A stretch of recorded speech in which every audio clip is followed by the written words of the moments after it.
नमस्कार साथियों, जय हिंद, सत श्री अकाल। कैसे हैं आप लोग? आई होप कि आप सभी लोग बहुत अच्छे होंगे। जैसा कि बात करते हैं, आप सभी लोगों ने संसद को पढ़ा होगा, लेकिन सही तरीके से आपको समझ में नहीं आया होगा। अच्छा, बहुत सारे छात्रों की बात करते हैं, बहुत सारे छात्रों ने बहुत ज़्यादा परेशान हुए कि मुझे संसद अर्थात पार्लियामेंट के बारे में अच्छे तरीके से सारी बातें समझ में आ जाए। जैसे कि सांसद किसे कहा जाता है, कैसे लोकसभा के मेंबर बनने चाहिए, और जैसे हमारे देश की पार्लियामेंट्री सिस्टम कहाँ से लिया गया है। ऐसे तमाम चीज़ों के बारे में वे जानने का प्रयास करते हैं, लेकिन उन्हें सही जानकारी नहीं मिल पाती है। इसके पीछे का कारण ये है कि कहीं पर सही कंटेंट नहीं मिल पाता है, जैसा वे ढूंढना चाहते हैं अर्थात जैसा वे जानना चाहते हैं। देखिए, कंटेंट की कमी तो नहीं है मार्केट में, लेकिन जैसा आप जानना चाहते हैं वैसा नहीं मिल पाता है आप लोगों को, और जिसकी वजह से आप परेशान हो जाती हैं और फिर कॉपी किताब बंद करके रख देते हैं और कहते हैं कि अब बाद में पढ़ूंगा, लेकिन बाद में कभी आता ही नहीं है। तो साथियों, मैं आप लोगों से कहना चाहूंगा, आप लोग बिल्कुल भी चिंता ना करें। आज मैं आप लोगों को संसद के बारे में पढ़ाऊंगा, अर्थात विधायिका यानी कि लेजिस्लेचर के बारे में आज मैं आप लोगों को पढ़ाऊंगा, और इतना अच्छे तरीके से पढ़ाऊंगा कि इसके बाद आपको दोबारा पढ़ने की आवश्यकता नहीं पड़ेगी। यहाँ पर एक और बात मैं कहना चाहूंगा कि अगर आप एग्जाम से रिलेटेड भी पढ़ रहे होंगे, तो मान के चलिए कि आपके एग्जामिनेशन में एक भी प्रश्न आपका गलत नहीं होगा पार्लियामेंट से। जो टॉपिक्स मैं आज जो टॉपिक आज मैं आप लोगों को आप लोगों के लिए कवर करके दूंगा, या जो टॉपिक मैं आज कवर करूंगा साथियों। क्लास को आगे बढ़ाने से पहले मैं एक और बात कहना चाहूंगा। इस चैनल पर यदि आप नए हैं तो जरूर सब्सक्राइब कर लेंगे, और यदि आप पुराने होंगे तो दूसरों को जरूर शेयर कर देंगे। आइए प्रारंभ करते हैं, बिना किसी और बात की चर्चा करते हुए सीधा आते हैं साथियों अपने टॉपिक पर। सबसे पहले हम आइए समझते हैं कि सरकार के 3 प्रमुख अंग के बारे में। इसके बारे में समझते हैं, सरकार के 3 प्रमुख अंग के बारे में। ये जो 3 प्रमुख अंग हैं अर्थात 3 जो पिलर आप देख रहे हैं, ये अगर आप देखते हैं तो पूरे देश के स्तंभ हैं। एक ऐसे पिलर हैं जिन पर ही पूरा देश टिका हुआ है साथियों। यानी कि ये कह सकते हैं, इन्हीं 3 पिलर पर अगर आप देखते हैं तो पूरा का पूरा देश जो है वो टिका हुआ अर्थात चल रहा है। अगर इनमें से कोई भी एक पिलर सही ढंग से काम ना करे तो समझ लीजिए एक तरह से देश की जो व्यवस्थाएं हैं वो गड़बड़ हो जाएंगी। ये जो 3 पिलर हैं काफी ज्यादा महत्वपूर्ण हैं हमारे लिए और हमारे देश के लिए और हमारे सरकार के लिए। चलिए आइए समझने का प्रयास करते हैं। सबसे पहले हम जानते हैं पहले पिलर के बारे में साथियों, और पहला पिलर हमारा है विधायिका। क्योंकि आप खुद ही सोचिए एक बार कि हमारे देश में दिन प्रतिदिन घटनाएं घटती रहती हैं, दिन प्रतिदिन कुछ ना कुछ होता रहता है, और जिसकी वजह से हमें कहीं ना कहीं कानून की आवश्यकता पड़ती है, अर्थात नए कानून बनाने की आवश्यकता पड़ती है। और कई बार तो ऐसा होता है जो पुराने कानून बने होते हैं अब उनकी जरूरत नहीं होती है, उनमें कुछ नया संशोधन करने की आवश्यकता होती है। और इस चीज को लेकर अगर आप खुद ही सोचिए कि अगर हमारे पास कोई संस्था ना हो तो हम कैसे नया कानून बनाएंगे और कैसे हम पुराने कानूनों में संशोधन करेंगे। उसी को लेकर अगर आप देखते हैं तो जो हमारे संविधान निर्माता थे, जो हमारे कॉन्स्टिट्यूशन को बनाने वाले जो मेकर थे साथियों, उन सभी लोगों ने, उन्हें पहले से पता था कि एक तरह से अगर देखा जाए तो जो आज कॉन्स्टिट्यूशन बन जा रहा है, आगे चलकर ऐसा नहीं है कि इसमें कुछ संशोधन नहीं करना पड़ेगा, और ऐसा नहीं है कि कुछ इसमें नया नहीं जोड़ना पड़ेगा। जिसकी वजह से उन लोगों ने एक पिलर खड़ा किया साथियों, और उस पिलर का नाम क्या है? विधायिका। अब आप समझ गए होंगे कि आखिर मैं क्या कहना चाह रहा हूं। यानी कि जो विधायिका है ना साथियों, इस विधायिका की बात करते हैं तो इसका काम क्या होता है साथियों? कानून का निर्माण करना। तो समझिएगा, अगर पूरे देश की बात करते हैं, जैसे कि हमारा देश है, भारत देश है, जहां पर यदि आप देखेंगे तो 28 राज्य, 8 केंद्र शासित प्रदेश मौजूद है साथियों। और आप जानते हैं कि इस देश के लिए दिन प्रतिदिन कानून की आवश्यकता पड़ती है साथियों। तो कानून बनाने वाली हमारे पास जो संस्था है, उस संस्था का नाम है साथियों विधायिका। तो ध्यान रखिएगा, अगर आपसे कोई कहता है कि ये बता दीजिए हमारे देश के लिए कानून बनाने वाली ऐसी कौन सी संस्था है, तो आप बताएंगे विधायिका के बारे में। तो कानून बनाने की बात करते हैं, तो कानून बनाने वाली संस्था कौन सी है साथियों? वो है, अगर आप देखते हैं तो विधायिका है। और अगर किसी भी तरह के जो पहले से कोई कानून बने हुए हैं साथियों, उसमें कुछ संशोधन करने की भी आवश्यकता पड़ती है, तो संशोधन किसके माध्यम से होता है? तो इसी के माध्यम से होता है, अर्थात विधायिका के माध्यम से ही होता है। तो ये कह सकते हैं विधायिका एक ऐसी संस्था है, एक ऐसी इंस्टीट्यूशन है जिसका काम है साथियों कानून का निर्माण करना और बने हुए कानूनों में संशोधन करना। तो ध्यान रखिएगा आप सभी लोग, तो सरकार की एक प्रमुख अंग है, वो है एक तरह से विधायिका। क्योंकि सरकार को अगर किसी भी तरह के कानून बनाने की आवश्यकता पड़ती है, तो सरकार किसके माध्यम से अपने नए कानून को बनाती है या पुराने कानूनों में संशोधन करती है साथियों? तो वो विधायिका के माध्यम से करती है। ठीक है, उसके बाद आप खुद ही सोचिए, एक संस्था है कानून बनाने वाली, अब हमें दूसरे संस्था की आवश्यकता पड़ती है कि कोई एक तरह से दूसरी संस्था हमारे पास होनी चाहिए जो उस कानून को लागू करे। अब ऐसे समझिएगा, जब विधायिका को एक तरह से बनाया गया और विधायिका से कहा गया कि भैया देखिए आप कानून तो बना रहे हैं, लेकिन आप कानून बनाने के बाद आप लागू भी कर दीजिएगा। तब विधायिका ने साफ साफ मना कर दिया कि देखिए भैया, हम सिर्फ कानून ही बना सकते हैं, क्योंकि हमारे पास इतनी ही ताकत है कि हम कानून बना सकते हैं, लेकिन कानून को एक तरह से लागू करना हमारे बस की बात नहीं है। तब विधायिका ने साफ साफ मना कर दिया कि देखो भैया, हम कानून नहीं बना सकते हैं। तब हमारे संविधान निर्माताओं ने क्या किया, एक नया पिलर तैयार किया साथियों, और वो एक नया पिलर कौन सा हो जाता है? कार्यपालिका, यानी कि जिसे अंग्रेजी में कहा जाता है एग्जीक्यूटिव साथियों। ये जो कार्यपालिका है ना, अगर आप देखते हैं तो इसका काम क्या होता है कि जिस कानून को विधायिका ने बनाया हुआ है, उस कानून को पूरे देश में लागू करना। तो लागू करने की जिम्मेदारी किसे दी गई साथियों? तो लागू करने की जिम्मेदारी दी गई एक तरह से कार्यपालिका को दी गई। चलिए, अब आसान हो गया काम सरकार का। तो सरकार को अगर किसी भी तरह के कानून की आवश्यकता पड़ती है, तो सरकार कैसे कानून बनाती है साथियों? तो विधायिका के माध्यम से बनाती है।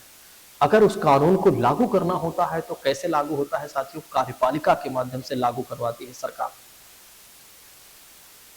जब विधायिका से कहा गया भैया आप कानून बनाएंगे और कानून को लागू करेंगे, तब विधायिका ने साफ साफ मना कर दिया कि भैया देखिए, हम सिर्फ कानून को बना ही सकते हैं, लागू नहीं कर सकते हैं। तो फिर लागू करने की जिम्मेदारी किसी दी गई? कार्यपालिका को दी गई साथियों। तो कार्यपालिका को जब ये जिम्मेदारी दी गई कि भैया देखो, तुम्हें कानून को लागू करना है, पूरे देश में इंप्लीमेंटेशन करना है, तो कार्यपालिका ने कहा ठीक है, एक काम है, कर लेंगे, कोई दिक्कत नहीं है। तो कार्यपालिका से कहा गया देखिए महोदय, आपको एक ही काम नहीं बल्कि एक दूसरा काम भी दे देते हैं। अगर किसी ने कानून को तोड़ा, तो कानून को किसी ने तोड़ा तो उस कानून के तहत आपको सजा देने की भी जिम्मेदारी आपको सौंपते हैं। तब कार्यपालिका उठकर पागल हो जाते हैं एक तरह से कि ये क्या बोल रहे हो भैया आप, हमारे बस की बात नहीं है। हम सिर्फ कानून को लागू कर सकते हैं, लोगों को बता सकते हैं कि देखिए विधायिका ने, अर्थात हमारी जो पहली एक तरह से बॉडी है, इसने कानून बनाया हुआ है।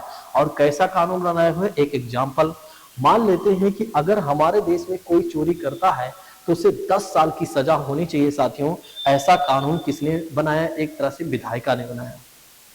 तो कार्यपालिका के पास जब आया तो कार्यपालिका ने कहा कि देखो भैया, हम लागू कर सकते हैं बस। तो कार्यपालिका ने सभी को बता दिया। अच्छा, कार्यपालिका से जब कहा गया कि तुम्हें ये भी काम करना होगा कि भैया जब कानून एक तरह से लागू कर देंगे आप, तो अगर किसी ने कानून को तोड़ा तो उस कानून को तोड़ने के बाद अगर उसी कानून के तहत सजा देने का भी काम आपको दे देते हैं। तब कार्यपालिका ने हाथ ऊपर कर दिया, देखो भैया, हमारे बस की बात नहीं है, हम ऐसा नहीं कर सकते हैं, हमारे पास इतनी कैपेसिटी नहीं है। भला हम कानून को लागू ही कर ले, और भी बहुत सारे काम हमारे पास होते हैं। ऐसा नहीं है कि सिर्फ कानून को लागू कर दिया और सबके पीछे पीछे डोलेंगे हम कि भैया तुमने कानून तोड़ा या किसी ने कानून तोड़ा तो अब हम उसे सजा देंगे, और इतनी भी बात मेरी मानने वाले लोग नहीं है। तब कार्यपालिका ने मना कर दिया। तो फिर आगे चलकर एक और पिलर तैयार करना पड़ा साथियों हमारी सरकार को, या हमारे संविधान निर्माताओं की बात करते हैं, उन लोगों ने एक और नया पिलर तैयार किया, और वो पिलर बना फिर न्यायपालिका, जिसका काम एक तरह से न्याय देने का है। अब न्यायपालिका की बात करते हैं जिसे कोर्ट कहा जाता है। अब इसकी जिम्मेदारी ये है साथियों कि अगर किसी ने कानून को तोड़ा तो जिस कानून को तोड़ेगा उस कानून में जो भी प्रावधान होगा सजा का, उस सजा देने का काम किसका होगा साथियों? तो न्यायपालिका का। तो जैसा कि बात करते हैं, आप सभी लोगों ने देखा सरकार के 3 प्रमुख अंग हैं और ये तीनों प्रमुख अंग या तीनों जो पिलर हैं काफी ज्यादा महत्वपूर्ण हैं। सरकार क्या करती है? तीनों पिलर के माध्यम से पूरे देश की व्यवस्था को बनाए रखती है। समझ रहे हैं कि नहीं आप? ये जो पूरा देश इतना बेहतर तरीके से चल रहा है उसके पीछे का कारण कुछ और नहीं है, बल्कि उसके पीछे का कारण ये है, ये जो 3 पिलर है साथियों, ये तीनों पिलर बड़े मजबूती के साथ खड़े हुए हैं और तीनों पिलर बड़े बेहतर तरीके से काम कर रहे हैं, क्योंकि सरकार तीनों पिलर को बेहतर तरीके से ले चल रही है। और जिसकी वजह से अगर आप देखते हैं पूरा का पूरा जो देश है, इसकी जो व्यवस्थाएं हैं एक अच्छे तरीके से बनी हुई, यानी कि सब कुछ बढ़िया चल रहा है। तो अगर आपके एग्जामिनेशन में या आपसे कोई पूछता है कि महोदय ये बता दीजिए सरकार के वे 3 प्रमुख अंग कौन कौन से हैं जो महत्वपूर्ण कार्य एक तरह से अगर देखा जाए तो देश को रन कराने में महत्वपूर्ण भूमिका निभा रहे हैं, तो आप बताएंगे। एक विधायिका के बारे में बताएंगे। विधायिका को क्या विधायिका का काम क्या होता है? कानून का निर्माण करना। दूसरी बात आप बताएंगे कार्यपालिका के बारे में, जिसे एग्जीक्यूटिव कहा जाता है, जिसका काम होता है कानून को लागू करना। और तीसरी बात करते हैं न्यायपालिका की बात करते हैं, जिसका काम होता है सजा देना साथियों। अब आइए इसको और बेहतर तरीके से हम समझने का प्रयास करते हैं। ये जो विधायिका है ना साथियों, ये जो विधायिका है ना, इसे हम संसद भी कह सकते हैं। क्या कह सकते हैं? संसद कह सकते हैं। क्योंकि इंटरनेट पर अगर आप सर्च करते हैं विधायिका को, तो विधायिका आपको विधायिका में इंटरनेट में कुछ दिखाई नहीं देगा विधायिका के बारे में, बस लिख कर आ जाएगा, चित्र आपको संसद वाला मिल जाएगा। तो इसीलिए क्या होता है कि इसीलिए एक तरह से संसद का चित्र मिल रहा है, क्योंकि विधायिका का ही एक और नाम है साथियों, कह सकते हैं संसद। अब आपको समझने में बिल्कुल भी असहजता नहीं हो रही होगी, अब आपको और अच्छे समझ में आ गया होगा। तो साथियों जैसा कि बात करते हैं संसद, यानी कि जो काम विधायिका का काम है वही काम संसद का। जैसे एक आदमी होता है, जैसे आप हैं, आपके 2 नाम होंगे, एक तो स्कूल का नाम होगा और एक घर का नाम होगा। स्कूल का नाम मान लेते हैं अरुण है और घर का नाम हो सकता है चिंटू हो या पिंटू हो, मान लो, ठीक है। तो ऐसे ही जैसे एक ही व्यक्ति एक है और व्यक्ति एक है, नाम 2 है, उसी तरह से अगर आप देखते हैं तो यहाँ पर है साथियों, यानी कि संस्था एक ही है, नाम 2 है साथियों। यानी कि जिसे संसद कहा जा रहा है वही विधायिका है, जो विधायिका है वही संसद है साथियों। तो इसका भी काम वही है, जो अब तो समझ ही गए होंगे। चलिए दूसरी बात करते हैं, कार्यपालिका की बात करते हैं साथियों। तो कार्यपालिका का मतलब हो जाता है सरकार, अर्थात गवर्नमेंट, ठीक है। जैसे कि अगर आप देखते हैं केंद्र सरकार की अगर हम बात करते हैं, मोदी जी हैं, ठीक है, ये है कार्यपालिका के एक तरह से हिस्से। चलिए कार्यपालिका के अंतर्गत कौन कौन लोग आते हैं, आइए मैं आप लोगों को बता देता हूं। देखिए जो कार्यपालिका होते हैं ना साथियों, हमारे देश की कार्यपालिका का हेड, अर्थात संघ की कार्यपालिका का हेड कौन होता है? राष्ट्रपति होता है। कौन होता है साथियों? तो राष्ट्रपति होता है। अच्छा, कार्यपालिका की पूरी शक्ति किसमें निहित होती है? राष्ट्रपति में निहित होती है। और राष्ट्रपति ही क्या करता है? पूरी शक्तियों का संचालन करता है, या तो खुद करता है या अपने अधीनस्थों से करवाता है साथियों। तो ध्यान रखिएगा, कार्यपालिका का हेड कौन होता है? वो होता है साथियों एक तरह से अगर आप देखेंगे तो राष्ट्रपति होता है। कार्यपालिका के अंतर्गत अगर आप देखेंगे, कार्यपालिका के अंतर्गत यदि आप देखेंगे तो राष्ट्रपति आता है साथियों, और उपराष्ट्रपति की बात करते हैं। किसकी बात करते हैं? उपराष्ट्रपति की बात करते हैं साथियों। फिर उसके बाद अगर आप देखेंगे तो प्रधानमंत्री आता है। प्रधानमंत्री के साथ जो उसकी मंत्रिमंडल होती है साथियों, वो भी आती हैं या आते हैं। फिर उसके बाद अगर आप देखते हैं तो जो महान्यायवादी होता है साथियों, महान्यायवादी की बात करते हैं, जिसे अटॉर्नी जनरल ऑफ इंडिया कहा जाता है, तो वो भी इसी में आता है साथियों। तो आप सभी लोग याद रखिएगा, कार्यपालिका की बात करते हैं तो कार्यपालिका के अंतर्गत राष्ट्रपति, उपराष्ट्रपति और प्रधानमंत्री, मंत्रिमंडल और महान्यायवादी आता है साथियों। वैसे तो अगर आप देखते हैं तो हमारे देश में राष्ट्रपति जो होता है वो नाम मात्र का होता है, और वास्तविक शक्ति किसके हाथ में होती है साथियों? प्रधानमंत्री के हाथ में। इसको ऐसे समझिएगा। चलिए इसको ऐसे समझिएगा, आप लोगों को और आसानी हो जाएगी। देखिए जैसे आपका घर होता है, घर आप जानते हैं, अपने घर में रहते हैं ना, घर में 2 महान हस्ती रहती है साथियों। एक महान हस्ती की बात करते हैं पिताजी, और दूसरी महान हस्ती की बात करते हैं हमारी माता श्री, ठीक है, आप लोग जानते हैं। उसी तरह से हमारा प्यारा देश भारत की बात करते हैं। इस देश में भी दो महान हस्ती रहती हैं साथियों, या दो महान प्राणी रहते हैं। एक पहली बात करते हैं राष्ट्रपति की बात करते हैं, और दूसरी बात करते हैं साथियों, राष्ट्रपति के बाद अगर आप देखते हैं तो प्रधानमंत्री होता है। कौन होता है? प्रधानमंत्री होता है। कौन होता है? प्रधानमंत्री होता है साथियों। अब इस बात को समझिएगा आप सभी लोग अच्छे तरीके से। पहले तो घर वाली बात समझिएगा। देखिए, जैसे कि बात करते हैं, आप सभी लोगों ने देखा होगा कि जैसे घर में क्या होता है, किसी भी तरह के कोई डिसीजन लेना होता है या कोई भी काम करना होता है साथियों, तो सारे काम किसके नाम पर होते हैं?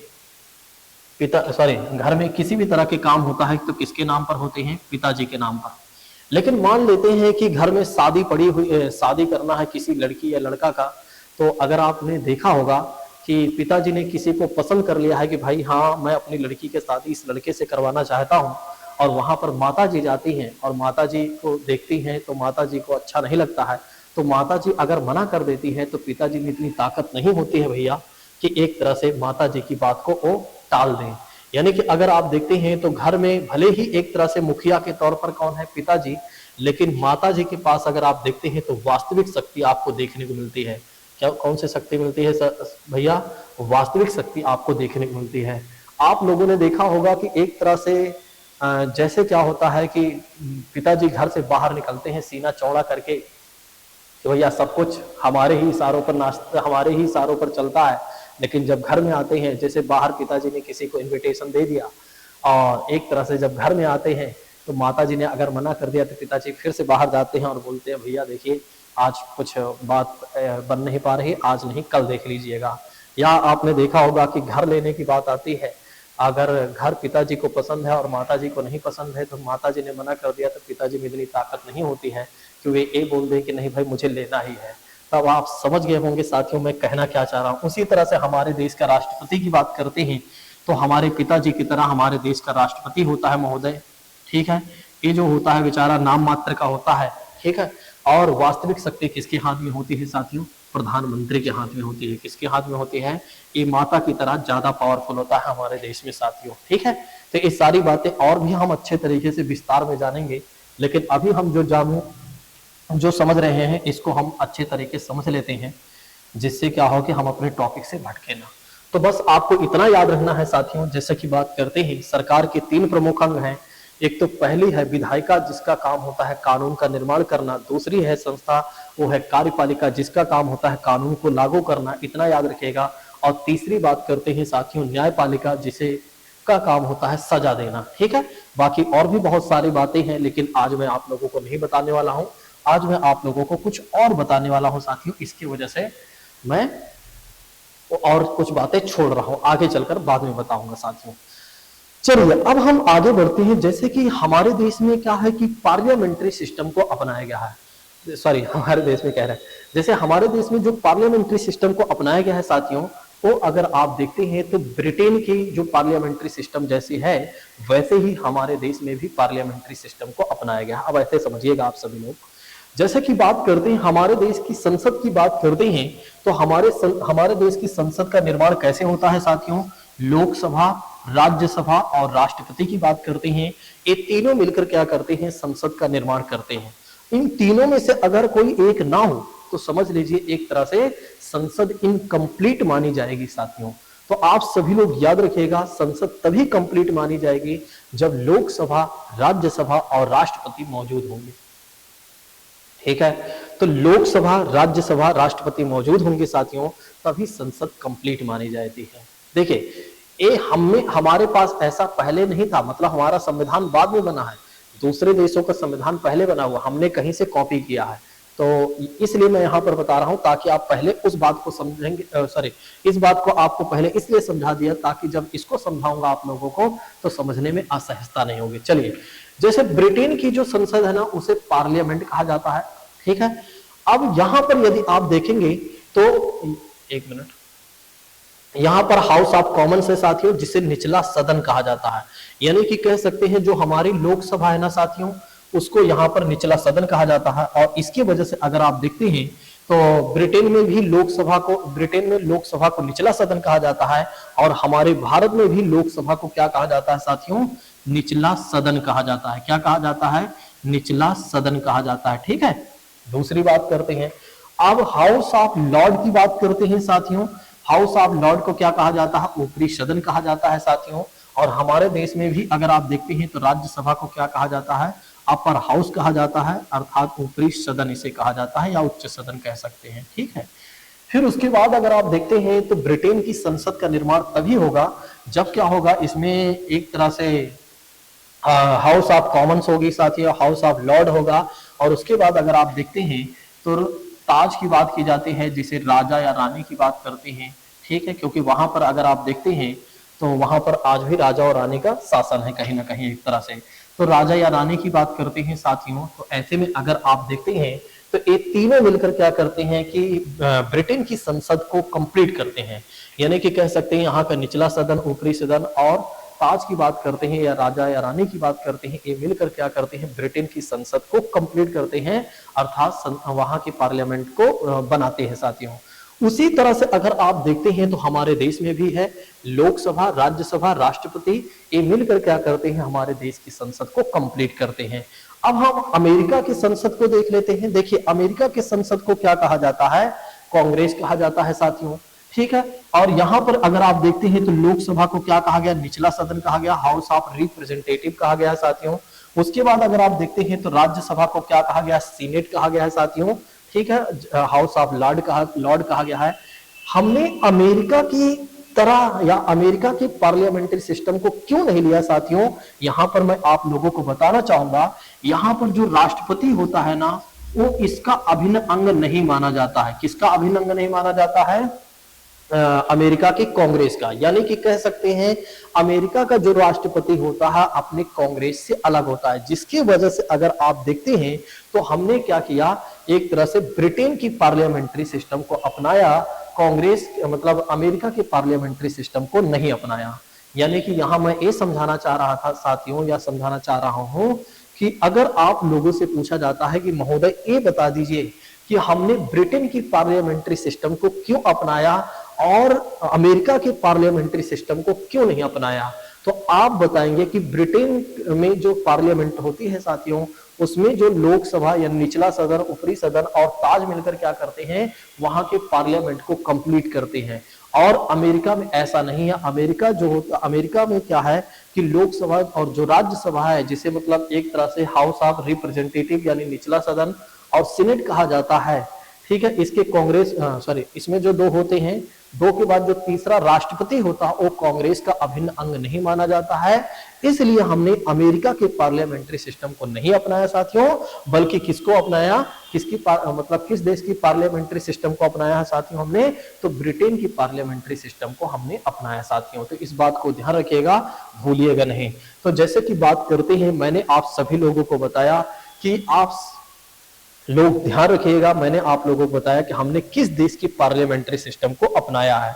तो आप सभी लोग याद रखिएगा, ब्रिटेन की पार्लियामेंट्री सिस्टम को हमने अपनाया है। चलिए आइए अब हम समझते हैं अपने संसद के बारे में, अर्थात अपने पार्लियामेंट के बारे में समझने का प्रयास करते हैं। अब जैसे कि बात करते हैं हमारे संसद का निर्माण, यानी हमारे संसद का निर्माण कैसे होता है, मैंने पहले ही बता दिया, लोकसभा, राज्यसभा और राष्ट्रपति मिलकर क्या करते हैं? संसद का निर्माण करते हैं, अर्थात पार्लियामेंट का निर्माण करते हैं साथियों। ऐसे में अगर आप देखते हैं संसद के गठन के बारे में किस आर्टिकल में डिस्कशन किया गया है, तो ध्यान रखिएगा आर्टिकल 79 में क्या है साथियों? संसद के बारे में, संसद के गठन के बारे में बताया गया है। ठीक है, दूसरी बात करते हैं, अगर आप देखते हैं तो लोकसभा के बारे में किस आर्टिकल में चर्चा किया गया है, तो आर्टिकल 81 में अगर आप देखते हैं तो लोकसभा के बारे में बताया गया है, और राज्यसभा के बारे में जो बताया गया है आर्टिकल 80 में बताया गया है, और राष्ट्रपति के बारे में जो बताया गया है साथियों वो बताया गया है आर्टिकल 52 में बताया गया है। तो ध्यान रखिएगा, आर्टिकल 52 में क्या है? राष्ट्रपति के बारे में बताया गया है। चलिए आइए अब हम लोकसभा के बारे में सबसे पहले समझने का प्रयास करते हैं महोदय। देखिए, लोकसभा की बात करते हैं साथियों, तो लोकसभा को क्या कहा जाता है? निचला सदन कहा जाता है। क्या कहा जाता है? एक मिनट, लोकसभा को क्या कहा जाता है साथियों? निचला सदन कहा जाता है, अर्थात कह सकते हैं लोअर हाउस कहा जाता है। ठीक है, दूसरी बात करते हैं, लोकसभा की बात करते हैं साथियों, तो लोकसभा को क्या कहा जाता है, याद रखिएगा, लोकसभा को कहा जाता है प्रथम सदन कहा जाता है। ठीक है, तो ध्यान रखिएगा। अब इसको मैं हटा देता हूँ। ठीक है, राष्ट्रपति को मैं बाद में पढ़ाऊंगा आप लोगों को, और आज मैं आप लोगों को लोकसभा और राज्यसभा के बारे में समझाने वाला हूं। तो दोनों साथ साथ समझा देता हूं ताकि आपको जल्दी और अच्छे से समझ में आ जाए और सारी बातें आपको याद हो जाए। ठीक है, चलिए आइए हम राज्यसभा को भी हेडिंग डाल लेते हैं और राज्यसभा को भी समझते चलते हैं महोदय। ठीक है, तो ऐसे में अगर आप देखते हैं तो लोकसभा को क्या कहा गया, निचला सदन। तो राज्यसभा को क्या कहा जाएगा साथियों, उच्च सदन कहा जाएगा। क्या कहा जाएगा, उच्च सदन कहा जाएगा। ठीक है, निचला सदन मतलब निम्न सदन कह दीजिए, सबसे अच्छा। निचला सदन का मतलब निम्न सदन कह दीजिए, क्योंकि हमारी पॉलिटी में निम्न सदन लिखा हुआ है। ठीक है, निम्न सदन की बात करते हैं तो इसे उच्च सदन कहा जाएगा। इसे प्रथम सदन कहा गया है तो फिर इसे क्या कहा जाएगा महोदय, इसे द्वितीय सदन कहा जाएगा। क्या कहा जाएगा, द्वितीय सदन कहा जाएगा।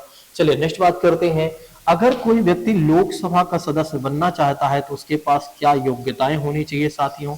तो ऐसे में अगर आप देखते हैं व्यक्ति क्या होना चाहिए, भारत का नागरिक होना चाहिए। फर्स्ट कंडीशन इज, अगर आप देखते हैं तो व्यक्ति क्या होना चाहिए साथियों, भारत का नागरिक होना चाहिए। और यहाँ पर भी राज्यसभा का सदस्य कोई व्यक्ति बनना चाहता है तो क्या होना चाहिए, भारत का नागरिक होना चाहिए। इस बात को ध्यान रखिएगा। दूसरी बात करते हैं साथियों, उम्र कितनी होनी चाहिए, तो 25 वर्ष की आयु होनी चाहिए। देखिए इससे कम नहीं चलेगा, इससे ज्यादा कितनी भी हो चलेगा साथियों। और यहाँ पर उम्र कितनी होनी चाहिए, 30 वर्ष की आयु होनी चाहिए। तो ध्यान रखिएगा, राज्यसभा के सदस्य बनने के लिए उम्र कितनी होनी चाहिए, 30 वर्ष। और लोकसभा के सदस्य बनने के लिए उम्र कितनी होनी चाहिए, 25 वर्ष होनी चाहिए। चलिए उसके बाद आगे बढ़ लेते हैं साथियों। फिर उसके बाद अगर आप देखते हैं तो फिर नेक्स्ट बात करते हैं, लोकसभा का कार्यकाल कितना होता है साथ। अच्छा चलो कोई नहीं, लोकसभा की बात करते हैं तो लोकसभा का कार्यकाल कितना होता है। तो लोकसभा का कार्यकाल होता है साथियों 5 वर्ष का होता है। और राज्यसभा का कार्यकाल कितना होता है, 6 वर्ष होता है। लेकिन इसके 1/3 सदस्य जो होते हैं हर 2 साल में एक तरह से सेवानिवृत्त हो जाते हैं। तो हर 2 साल में अगर आप देखेंगे तो रिटायर होते रहते हैं, अर्थात सेवानिवृत्त होते रहते हैं। तो याद रखिएगा, इसके हर 2 साल में क्या होता है, 1/3 मेंबर जो होते हैं हर 2 साल में क्या होते हैं, सेवानिवृत्त होते रहते हैं साथियों। नेक्स्ट बात करते हैं, अगर आप देखते हैं तो लोकसभा के सदस्यों का चुनाव कैसे होता है महोदय। चुनाव की बात करते हैं तो चुनाव प्रत्यक्ष होता है। क्या ऐसे होता है, चुनाव प्रत्यक्ष होता है, अर्थात सीधे जनता चुनती है। कौन चुनता है साथियों, सीधे जनता चुनती है। जैसे अभी आपने 2024 में जब प्रधानमंत्री का इलेक्शन हुआ था तो लोकसभा का ही इलेक्शन हुआ था साथियों, जिसमें अगर आप देखते हैं तो जनता ने ही डायरेक्ट वोट दिया था। ठीक है, चलिए नेक्स्ट बात करते हैं। वैसे प्रधानमंत्री का इलेक्शन नहीं होता है, मैं बताना चाहूंगा, प्रधानमंत्री का इलेक्शन नहीं होता बल्कि प्रधानमंत्री की नियुक्ति की जाती है। क्योंकि कई बार बहुत सारे जानकार स्टूडेंट देखते हैं वीडियो को तो फिर वे जल्दी से कमेंट कर देते हैं, मास्टर ने तो गलत बता दिया, कहने का अर्थ नहीं समझते हैं। चलिए नेक्स्ट बात करते हैं। यहाँ पर जो चुनाव होता है साथियों वो अप्रत्यक्ष होता है, अर्थात कह सकते हैं जनता स्वयं वोट नहीं देती है, बल्कि कौन वोट देता है इन्हें, हर राज्य की जो विधानसभा होती है, हर राज्य में जो विधानसभा होती है उसके सदस्य क्या करते हैं, इन्हें वोट देते हैं। अर्थात कह सकते हैं जो राज्यों के एमएलए होते हैं, एमएलए का मतलब होता है जो विधायक होते हैं, वे क्या करते हैं, राज्यसभा के सदस्यों को वोट देते हैं, अर्थात चुनते हैं। तो ध्यान रखिएगा, तो जो राज्यों, देखिए हर राज्य में राज्यों की सीट निर्धारित की गई है। जैसे उत्तर प्रदेश की बात करते हैं तो उत्तर प्रदेश में राज्यसभा की कितनी सीटें हैं, 31 सीटें हैं। तो उत्तर प्रदेश के जो विधायक हैं, जो विधायक कौन है, जो विधानसभा में बैठते हैं, जैसे योगी जी जहां बैठते हैं वो क्या है, विधानसभा है साथियों, उत्तर प्रदेश की लखनऊ में बैठते हैं। तो वो वहां पर जो बैठे हुए लोग हैं वो सारे विधायक हैं साथियों। तो ऐसे में अगर आप देखते हैं तो उन्हें एमएलए कहा जाता है और वही लोग क्या करेंगे, राज्यसभा के सदस्यों को चुनेंगे। ठीक है, तो याद रखिएगा आप सभी लोग, इनका चुनाव कैसे होता है, अप्रत्यक्ष होता है साथियों। चलिए नेक्स्ट बात करते हैं, लोकसभा की बात करते हैं साथियों। तो लोकसभा को अस्थायी सदन भी कहा जाता है। क्यों कहा जाता है अस्थायी सदन, क्योंकि उसके पीछे का कारण ये है कि राष्ट्रपति प्रधानमंत्री के कहने पर इसे भंग कर सकता है। राष्ट्रपति भंग कर सकता है किसे, लोकसभा को भंग कर सकता है। किसके कहने पर? प्रधानमंत्री के कहने पर साथियों लोकसभा को भंग कर सकता है। ठीक है। अच्छा, जिसकी वजह से इसे अस्थायी सदन कहा जाता है। भंग का मतलब हो जाता है लोकसभा का कार्यकाल 5 वर्ष का होता है, तो 5 वर्ष के पहले ही इसके कार्यकाल को खत्म करने देने को क्या कहा जाता है? भंग कहा जाता है। अंग्रेजी में इसे क्या कहा जाता है? डिसॉल्व कहा जाता है। अच्छा, ऐसा कब होता है, मतलब कि कौन से केस में ऐसा होता है कि प्रधानमंत्री राष्ट्रपति से कहता है कि महोदय एक काम करिए, लोकसभा को भंग कर दीजिए? दरअसल क्या होता है कि कई बार ऐसा होता है कि जब प्रधानमंत्री को लगता है कि इस समय अगर मैं चुनाव करा लेता हूं तो फिर क्या नाम है, एक तरह से मैं जीत जाऊंगा, अदर पार्टियां जो हैं वो एक तरह से तैयार नहीं बैठी हुई हैं और इस समय हमारी तैयारी बढ़िया है, इस समय जनता हमारे फेवर में है, तब क्या होता है कि प्रधानमंत्री समय से पहले इसे भंग करा देते हैं साथियों। ठीक है, तो फिर क्या होता है, चुनाव हो जाता है, प्रधानमंत्री जीत जाते हैं साथियों, यानी कि फिर वही व्यक्ति प्रधानमंत्री बन जाता है। तो अपने व्यक्तिगत स्वार्थ के लिए कई बार ऐसा होता है साथियों। ठीक है, तो ध्यान रखिएगा आप सभी लोग, लोकसभा को अस्थायी सदन भी कहा जाता है। उसके पीछे का कारण क्या है? उसके पीछे का कारण ये है, राष्ट्रपति समय से पहले लोकसभा के कार्यकाल को खत्म कर देता है, जिसे भंग कहा जाता है साथियों। लेकिन अगर आप देखते हैं तो राज्यसभा की बात करते हैं साथियों, तो राज्यसभा जो है वो स्थायी सदन है। कैसा सदन है? स्थायी सदन है, जिसे राज्यसभा की बात करते हैं। राज्यसभा को भंग नहीं किया जा सकता है। कौन नहीं कर सकता है? कोई भी नहीं कर सकता है, ना तो राष्ट्रपति ना कोई व्यक्ति कर सकता है राज्यसभा को भंग कर सकता है, क्योंकि यह एक कंटिन्यूअस अर्थात सतत चलने वाली सदन है साथियों। जब से इसका गठन हुआ आज तक ये भंग नहीं हुई है और लगातार यह चलती आ रही है सदन साथियों। ठीक है, नेक्स्ट बात करते हैं। अब हम बात करते हैं कि लोकसभा की बात करते हैं। लोकसभा में वर्तमान में कितने सदस्य हैं साथियों? तो लोकसभा में वर्तमान में देखा जाए तो 543 सदस्य हैं और राज्यसभा की बात करते हैं 245 सदस्य राज्यसभा में है साथियों। तो याद रखिएगा आप सभी लोग, राज्यसभा में वर्तमान में 245 सदस्य हैं, जिसमें से 12 सदस्यों की बात करते हैं तो 12 सदस्य इसमें कम कर दीजिए, जो कि एक तरह से मनोनीत किए जाते हैं, मनोनीत किए गए हैं। और मनोनीत कौन करता है? राष्ट्रपति करता है, या राष्ट्रपति ने किया हुआ है। तो मनोनीत किसने किया हुआ है साथियों? राष्ट्रपति ने किया हुआ है। तो याद रखिएगा 12 सदस्यों को राष्ट्रपति ने मनोनीत किया है, अर्थात अपॉइंट किया है। किनको अपॉइंट करता है, किनको किया है राष्ट्रपति ने, या किनको राष्ट्रपति करते हैं? जो साहित्य, विज्ञान, कला और समाज सेवा या खेल में जिन लोगों ने विशेष योगदान दिया होता है, उन्हें एक तरह से राज्यसभा में भेजा जाता है साथियों। इस बात को याद रखिएगा। ठीक है, चलिए नेक्स्ट बात करते हैं। लोकसभा की बात करते हैं साथियों, तो लोकसभा के प्रथम स्पीकर यानी कि प्रथम अध्यक्ष कौन थे? ये हमारे एग्जामिनेशन में पूछा जाता है कि लोकसभा के प्रथम अध्यक्ष कौन थे साथियों। तो लोकसभा के प्रथम अध्यक्ष की बात करते हैं महोदय, तो लोकसभा के प्रथम अध्यक्ष थे गणेश वासुदेव मालवंकर की बात करते हैं। तो गणेश वासुदेव मालवंकर की बात करते हैं साथियों। वे कौन थे? एक तरह से अगर आप देखते हैं तो लोकसभा के प्रथम अध्यक्ष थे साथियों। ठीक है, यानी कि जिन्हें अंग्रेजी में स्पीकर कहा जाता है। और ऐसे में अगर आप देखते हैं, और वर्तमान के जो अध्यक्ष हैं वो तो आप सभी लोग जानते ही हैं, ओम बिरला की बात करते हैं। तो ओम बिरला जो है साथियों, वे लोकसभा के अभी वर्तमान के अध्यक्ष साथियों, ये दूसरी बार चुने गए हैं। नेक्स्ट बात करते हैं, देखिए जो राज्यसभा होती है ना साथियों, उसका सभापति कौन होता है? जो भारत का उपराष्ट्रपति होता है ना, वो दो काम करता है। एक तो उपराष्ट्रपति का भी काम करता है, दूसरा राज्यसभा को भी संभालता है, और जिसकी वजह से उसे सभापति भी माना जाता है। तो जो उपराष्ट्रपति होता है साथियों, वही राज्यसभा का पदेन सभापति भी होता है। और भारत के पहले सभापति कौन थे साथियों? भारत के पहले सभापति की बात करते हैं, तो जो भारत के पहले उपराष्ट्रपति थे, और भारत के पहले उपराष्ट्रपति कौन थे? डॉक्टर सर्वपल्ली राधाकृष्णन की बात करते हैं साथियों। तो याद रखिएगा, डॉक्टर सर्वपल्ली राधाकृष्णन की बात करते हैं। वे जो थे भारत के राज्यसभा के पहले सभापति थे साथियों। और अभी भारत का उपराष्ट्रपति कौन है साथियों?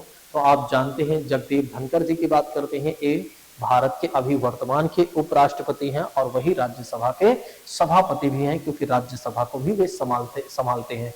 अच्छा, इस बात को ध्यान रखिएगा आप सभी लोग कि जो उपराष्ट्रपति होता है ना, वो संसद का सदस्य नहीं होता है, यानी कि ना तो लोकसभा का सदस्य होता है, ना राज्यसभा का सदस्य होता है।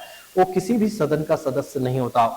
एक और बात भी ध्यान रखिएगा, जो राष्ट्रपति होता है वो भी संसद का सदस्य नहीं होता है, ना ही लोकसभा का सदस्य होता है, ना ही राज्यसभा का सदस्य होता है, लेकिन संसद का वो डिफरेंट पार्ट माना जाता है, अर्थात कह सकते हैं अभिन्न अंग माना जाता है। अगर संसद में राष्ट्रपति ना हो तो संसद इनकम्प्लीट मानी जाती है, क्योंकि कोई भी बिल, कोई भी कानून तभी एक तरह से आगे बढ़ेगा जब लोकसभा राज्यसभा से पास होने के बाद राष्ट्रपति से भी पास हो जाएगा कोई बिल, तभी वो कानून बनेगा, अर्थात एक तरह से वो आगे बढ़ेगा, अदरवाइज नहीं बढ़ेगा।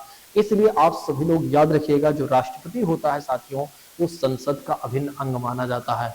तो ऐसे में अगर आप देखते हैं तो लोकसभा के बारे में मैंने आपको संपूर्ण जानकारी दे दिया है साथियों, और राज्यसभा के बारे में भी मैंने आप लोगों को संपूर्ण जानकारी दे दिया है। लोकसभा में सबसे ज्यादा सीटें किसकी हैं साथियों, तो आप जानते हैं यूपी की बात करते हैं 80 सीटें हैं, और राज्यसभा में 31 सीटें हैं, राज्यसभा के 31 सीटें हैं, और सबसे ज्यादा किसकी सीटें हैं तो यूपी की ही है साथियों, इस बात को भी ध्यान रखिएगा, भूलिएगा नहीं। तो ऐसे में अगर आप देखते हैं तो मैंने आप सभी लोगों को पार्लियामेंट के बारे में बहुत अच्छे तरीके से समझाने का प्रयास किया। पार्लियामेंट में वैसे तो पूरा कंप्लीट नहीं किया हूं, बस पार्लियामेंट में लोकसभा और राज्यसभा को कंप्लीट किया हूं, बाकी पार्लियामेंट का जो सेक्शन है बहुत बड़ा है, ठीक है। अभी मैं राष्ट्रपति को पढ़ाऊंगा, इसके बाद मतलब कि जो अगली वीडियो आने वाली है राष्ट्रपति और उपराष्ट्रपति के बारे में पढ़ाऊंगा, और उसके बाद अगर आप देखेंगे तो हमारा सीक्वेंस शुरू होगा कॉन्स्टिट्यूशन ऑफ इंडिया से, यानी कि भारत के संविधान की जो मांग, sorry demand for the constitution की बात कर, कॉन्स्टिट्यूंट असेंबली की बात करते हैं, संविधान सभा की मांग से हमारी शुरुआत होगी साथियों। मैं आप लोगों को बिल्कुल स्टार्टिंग से कॉन्स्टिट्यूशन पढ़ाऊंगा, ये मान के चलिए, इतना शानदार तरीके से, और एक एक लाइन पढ़ाऊंगा आप लोगों को कि दोबारा आपको पढ़ने की आवश्यकता नहीं पड़ेगी।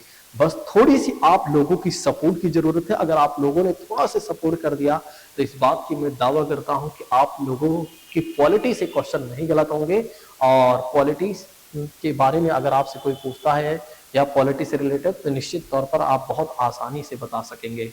आज की क्लास को हम यहीं पर स्थगित करते हैं। थैंक यू सो मच दोस्तों, जय हिंद दोस्तों, take care all of you. अगर किसी प्रकार के कोई डाउट्स या किसी प्रकार के कोई मिस्टेक हुआ हो कहीं से तो आप लोग कमेंट बॉक्स में बताइएगा। वैसे तो कहीं पर कुछ भी मिस्टेक नहीं होगा, ठीक है, नहीं हुआ होगा, मुझे आशा है, ठीक है, और पूर्ण विश्वास भी है। लेकिन हो सकता है कभी कभी, आप जानते हैं कि ऑनलाइन में हर बातें रिकॉर्ड हो जाती हैं, छोटी मोटी बातें अगर इधर उधर कोई मिसमैच हो गई तभी, ठीक है, खैर कोई बात नहीं है, सब कुछ अच्छा पढ़ाया गया है, कोई दिक्कत नहीं है। आप लोग कमेंट बॉक्स में बताइएगा, अगर पढ़ाने का तरीका अच्छा लगा हो या कुछ भी कोई चीजें भी अच्छी लगी हो तो एक बार कमेंट करके बताइएगा, और जिससे इस सेशन को मैं आगे बढ़ा सकूं और थोड़ा सा मुझे भी मोटिवेशन मिलेगा। आज की बात को यहीं पर स्थगित करते हैं। थैंक यू सो मच, जय हिंद दोस्तों, take care all of you.